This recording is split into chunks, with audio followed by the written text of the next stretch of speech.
करता हूँ आसिम रिया, जैसे मैं भी आपका बहुत बड़ा फ़ैन हूँ, तो आपको सिर्फ समझाने के तरीके से एक चीज़ों को मैं बोल रहा हूँ। तो इसमें कोई हर्ट मत होइएगा, कुछ हेट मत फैलाइएगा। तो मैं पॉइंट रख रहा हूँ। पहला मेरे पास आया था, जो इसमें आया मैंने लिख भी रखा है सामने, और इसमें भी आया था। तो पहला है कि रियाज वो मेढक है जो बरसात में निकलता है, और बरसात में इलिश यादव फेमस हुआ, और इंग्लिश यादव का फेम खाने के लिए उसने एक क्लब में मिडिल फिंगर दिखाई। ठीक है, इस चीज़ का आया तो मैं ये चीज़ बोल दिया। दूसरा जो मेरा फेवरेट है, आसिम रियाज जी आप परेशान मत होइएगा, लेकिन मैं बोल देता हूँ।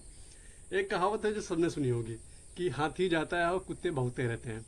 तो कुत्ते को क्या लगता है कि 100 लोग हाथी को देखेंगे, कम से कम 10 लोग तो कुत्ते को देखेंगे।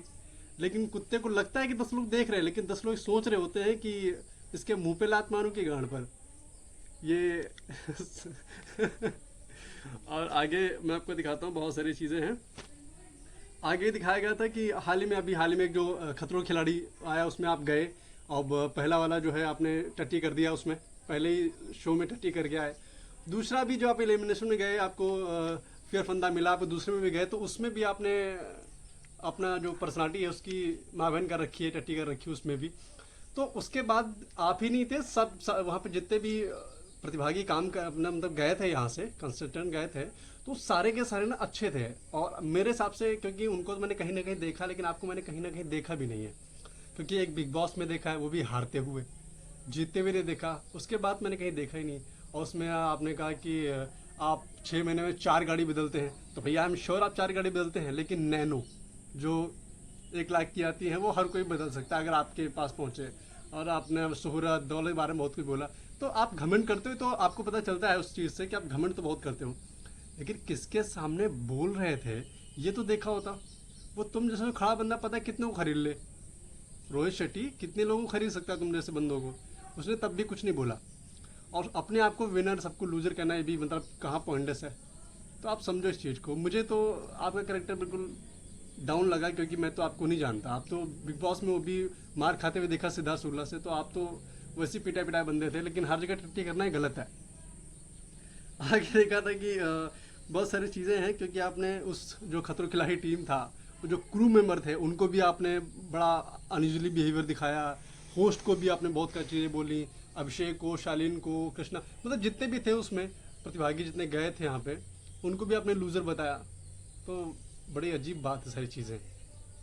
चलो भाई, देखो आपकी वीडियोस में डाल रहा हूँ, देखना। और मैं चाहता हूँ कि आप तक ये वीडियो पहुँचे, ताकि कमेंट करें। हेट मत पहुँचाना, मैंने सिर्फ फन के लिए बोला है।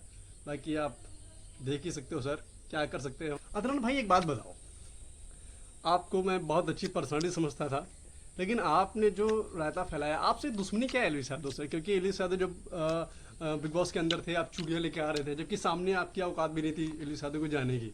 मैं जहाँ तक आपको देख पा रहा हूँ, ऑनलाइन भौंकने से अच्छा है कि आप सामने जाओ, है ना।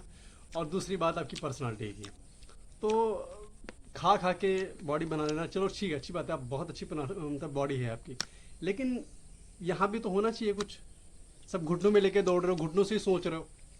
बिग बॉस गए तो मुझे ऐसा लगा वाइल्ड कार्ड गया है तो एलिस यादव का जो रिकॉर्ड है टूटने वाला है।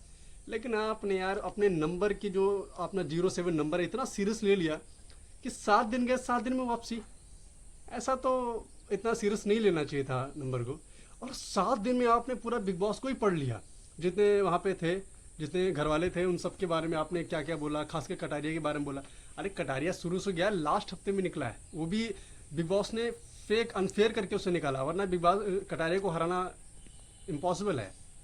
उसे नहीं तुम हरा सकते थे, और तुम भी होते तब भी तुम्हारी औकात नहीं थी, क्योंकि 07 और एलिश यादव दोनों में बहुत फर्क है। एलिश यादव वहाँ बैठा हुआ है, तुम या भी यहाँ पे हो, तो उस चीज़ का देखो।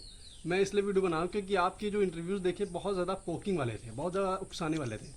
अगर आपको फेम ही खाना है तो सीधा बोलो ना, वो तुम्हें खुद दे देगा अपने वीडियो में लेके, अपने गाने में लेके, जैसे मैक्सटन को थप्पड़ मार के दिया, सबको दिया ना। तो उस चीज़ का ध्यान रखो। और जो इंटरव्यू में बोलते हो कि ईडी की रेड ये सब, वो तो झूठ निकला। पहले आप जाके देखो उसको, उसके बाद बताओ। ऐसे झूठ मूठ आरोप किसी को मत लगाओ। क्योंकि और इसके बाद देखा जाए वाइल्ड कार्ड एंट्री की, तो जितना आप उत्साह लेके गए थे, ये कर देंगे वो कर देंगे, 7 दिन में आपने क्या उखाड़ लिया। अरे तुमसे अच्छा दीपक चौरसिया सर थे, वो कम से कम लेटे लेटे 30 दिन निकाल दिए, और तुम उत्साह के गए 7 दिन में वापसी। कोई फायदा नहीं। इसलिए मैं बोलता हूँ भाई, एक दोस्त की हैसियत से, कि इंटरव्यूज़ बंद करो, मेहनत करो, शायद घुटनों से बुद्धि दिमाग तक लाओ, शायद तुम्हारा काम अच्छा हो जाए, और बेहतरीन करो। और भगवान करे जय बालाजी।